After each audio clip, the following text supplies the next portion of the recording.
You will hear a woman booking a bicycle tour over the phone. First, you have some time to look at questions 1 to 4.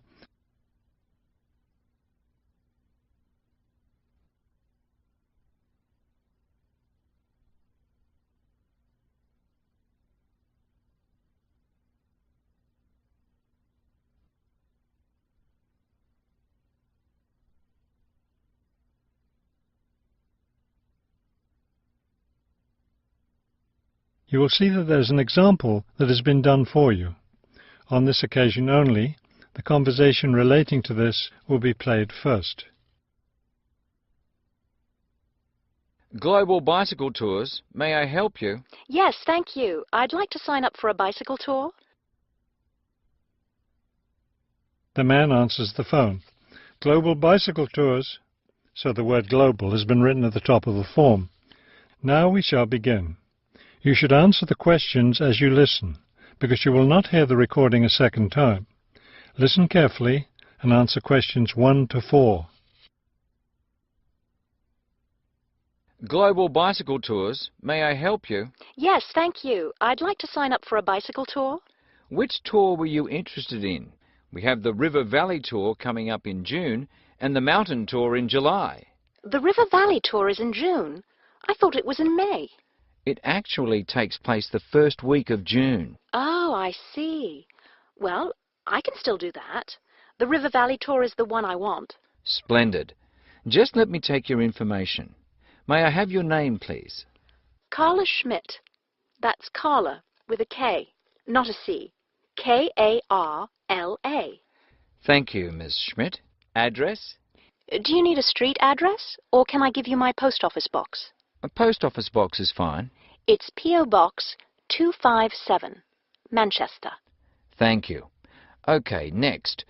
Will you be bringing your own bicycle, or do you want to rent one from us? I'll bring my own. Excellent. Now, we provide all the meals, so we need to know if you have any dietary restrictions. I don't think so. What do you mean? I mean, if there's any food you can't eat.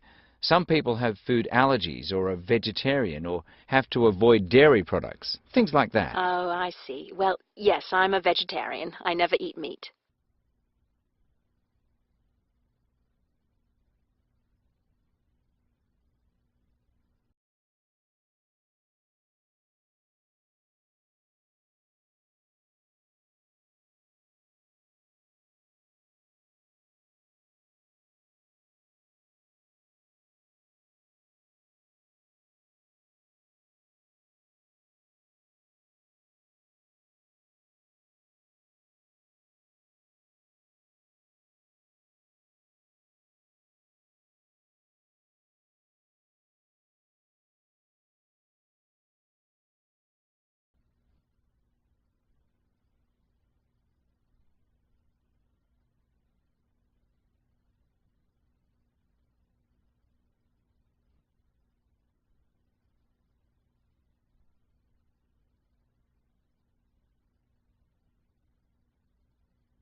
Now listen and answer questions 5 to 10. All right, I'll make a note of that. Now, the total cost of the tour is $750. That much? The price includes everything. Food, hotel, transportation, everything. Everything? Yes, everything. The only other thing is you'll want to tip the tour guide.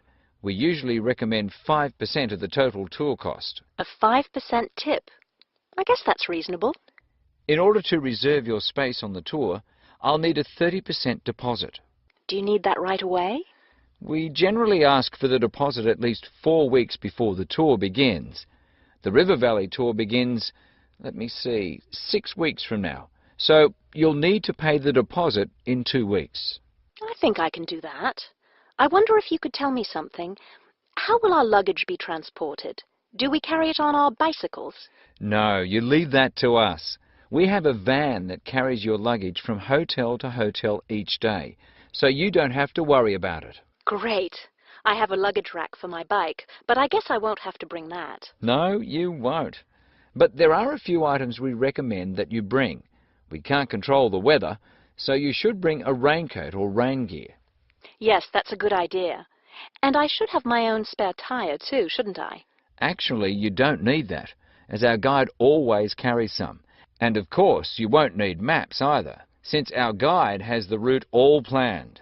What about a water bottle? I'll need that, won't I? Yes, you should definitely have a water bottle. A camera would be a good idea too, since that tour goes through some very scenic areas. I have a guidebook of that area. I wonder if I should bring it along. We don't recommend guidebooks. It would just be extra weight, and the tour guide knows a great deal about the area. Yes, I see. Is there anything else I need to know? I think we've covered the important points. I'll send you a tour brochure, and you can call again if you have any questions. Thank you very much. That is the end of section 1. You now have half a minute to check your answers.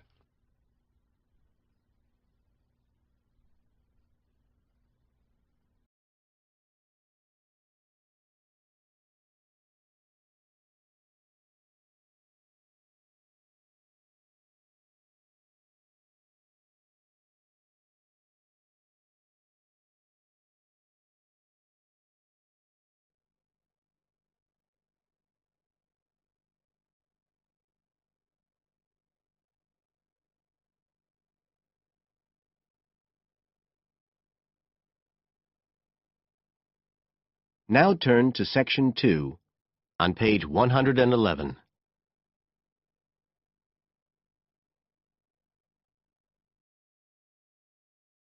Section 2.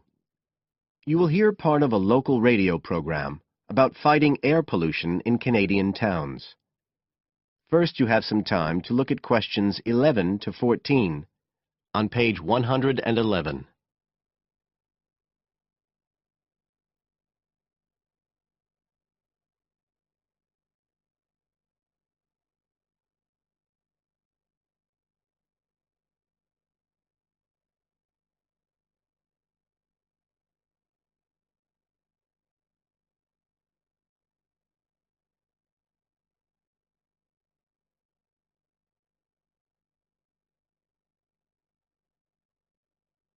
Now listen carefully and answer questions 11 to 14.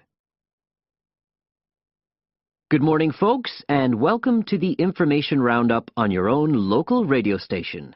This is Larry Knowles talking to you this morning on Tuesday, the 25th of May. And the first item coming up is a reminder to you all out there about Canadian Clean Air Day, which is on June 6th. In case you weren't around for the last one, this is a chance for Canadians everywhere to focus on the problems of air pollution and to actually try to do something to help reduce the problem. How many Canadians do you think die annually because of air pollution? 2,000? 3,000? Well, the rate is a staggering 5,000, and it's likely to grow unless we do something. And it's this concern with your health that's the driving force behind the government campaign that is sponsoring Clean Air Day. So what causes air pollution in the first place? Well, the transportation sector accounts for 27% of all greenhouse gases produced in Canada. It's also the biggest source of that thick, polluted air from traffic fumes that we call smog. And it's the tiny particles and ground-level ozone in smog that are the main causes of health problems and even deaths across the country. Of course, it's worse in the big cities, but researchers have only recently realized that all you need are low levels of air pollution to seriously damage your health, so we're all at risk. You now have some time to look at questions 15 to 20 on page 111.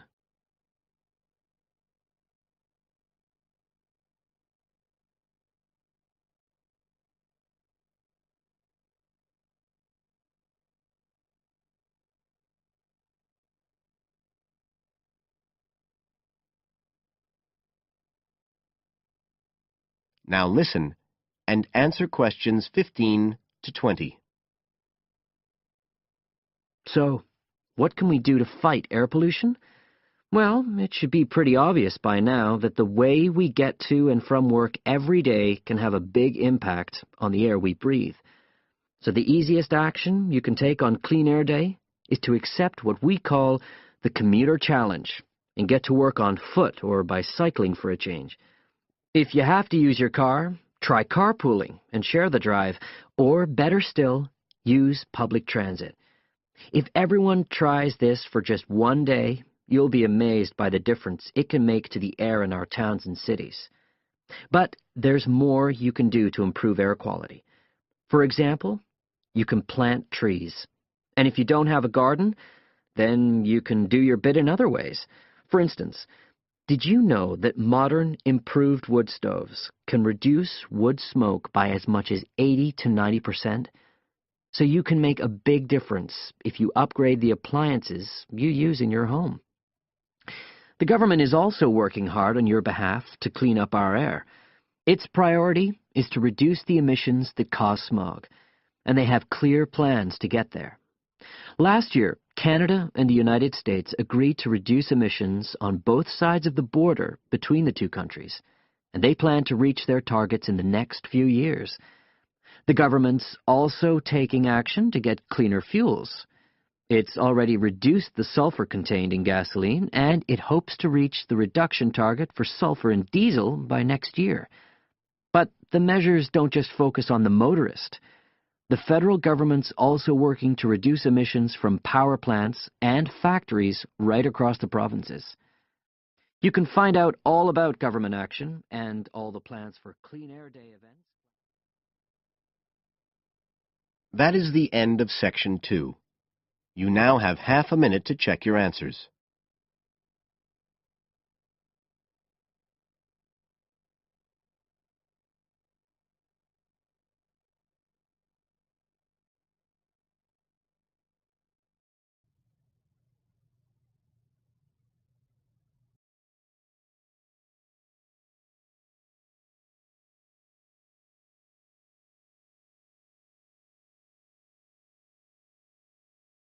Now turn to Section 3.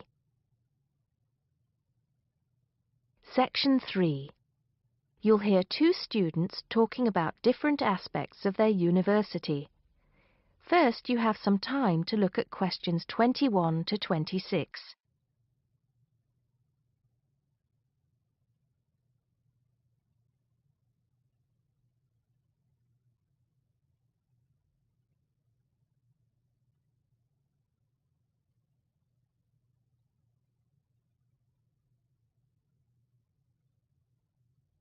Now listen carefully and answer questions 21 to 26. Great party last night. You should have come. But anyway, so what have we got to do here? We're supposed to fill this form in by ourselves, but I'm sure it's okay if we chat about it first, don't you think? Yeah, sure. So, there are 10 questions, and we've got to tick numbers 1 to 5 for each question. 5 means really good. 1 is bad. Question number 1. Was the course well organized? We'll give that a 5, agree? Yep. No question about that. What does question 2 mean, though? Was the teacher flexible? Is it good to be flexible? Well, that means, was the teacher very strict? Or maybe she gave you more time to complete your assignment. Things like that. So for that question, we should give her a 5. She always gave us an extra day, didn't she? And she wanted to know our opinions on things. We had great discussions. Fair enough. What about this one? Was the teacher friendly and encouraging? I'm not sure about that. She was friendly to some students, but I think she had a problem with Mike and Alex, who were usually late.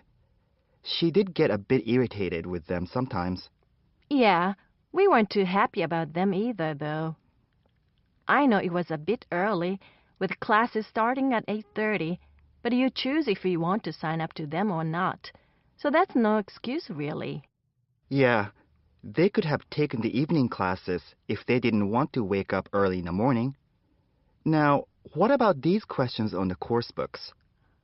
Look, the business studies book was interesting. But I thought the human behavior one was boring. Really? That's the one I like the most, perhaps because I want to study psychology. You want to become master of the universe, managing a huge multinational company, don't you? There's nothing wrong with being ambitious, you know? The best laid plans of mice and men. What's that? Some sort of quote? Stop being so literary. Let's get on with question 5. Did you find the campus library a useful resource?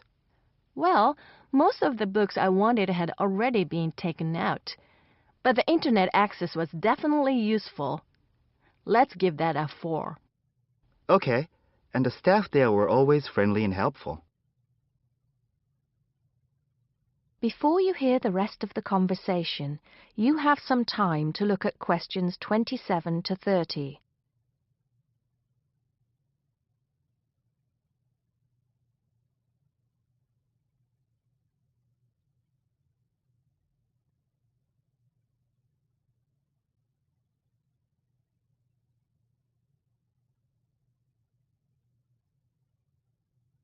Now listen and answer questions 27 to 30. Now, what's this? You know, they keep going on at us about how we don't use the off-campus library enough. I suppose this question is to test if we know where things are there. So here's a plan of the library. You use it more than me. I've only been there once, actually. You tell me. Right. So as you go in, the librarian's desk is on your right. Directly opposite is the section for new publications, new books the college has acquired. Some of them are actually written by our own teachers, interestingly enough. Then there's lots of seating and the computers. Behind that, we've got the periodicals, newspapers and magazines. And that's before the reference section, you know, with the books you can't take out. Dictionaries and encyclopedias? That sort of stuff. Now, I do know where the management section is. It's right at the end on the left, isn't it? Just before the stairs up to the lecture theater. No. Sorry. Management and business studies, along with marketing, are all, as you said, at the back, but on the right. Oh, so what's on the left then? That's the fiction section, or literature. Now, if you want to photocopy something, where do you go? I think I remember. Isn't it one of the rooms after the entrance on the right? Yeah. It's between the multimedia room and the seminar room. They're all behind the librarian's desk. What about the toilets? For those, you have to go downstairs. That's where the computer studies section is too, for some reason. Let's get on with the next question. That is the end of section 3. You now have half a minute to check your answers.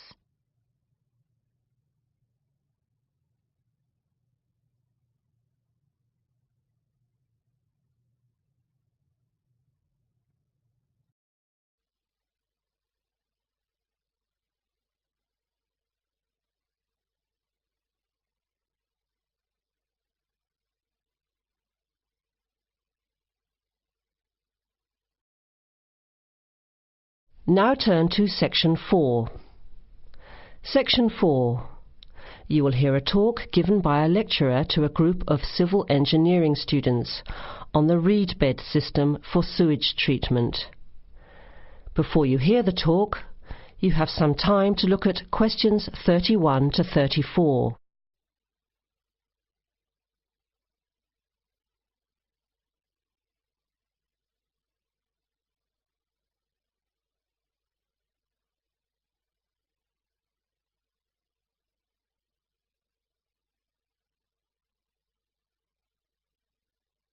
Now listen carefully to the first part of the talk and answer questions 31 to 34. Thank you for inviting me to speak to you today about what is now called the reed bed sewage treatment system. This system uses naturally occurring reeds to treat domestic and industrial waste. It's an environmentally friendly alternative to normal systems. You all know what reeds are like, don't you? Those tall plants with hollow stems that grow in wet places, like marshes, for example. Here's how the system works. First of all, an artificial marsh is created. To do this, holes are dug about 1 metre deep and usually rectangular in shape. They are then lined with clay or plastic, and the liner is covered with gravel. After that, a system of tubing is laid, with holes in it, and more gravel is added to cover that. Finally, reeds are planted in the bed. The sewage is brought to settling tanks. From there it is distributed to the roots of the reeds through the tubing. Note that the waste material enters the beds underground and remains underground. The reeds conduct oxygen very efficiently through their stems to the roots system. Here, bacteria work to reduce the waste material to basic elements. What comes out of the artificial marsh is water that has been cleaned through a natural process. The purified water leaves the reed bed through a simple outflow pipe. The water that comes out has to be tested. Sometimes it's held in a pond until it evaporates or soaks into the ground. Sometimes, after testing, the water is discharged directly into streams and rivers. Before the talk continues, with questions from the students, you have some time to look at questions 35 to 40.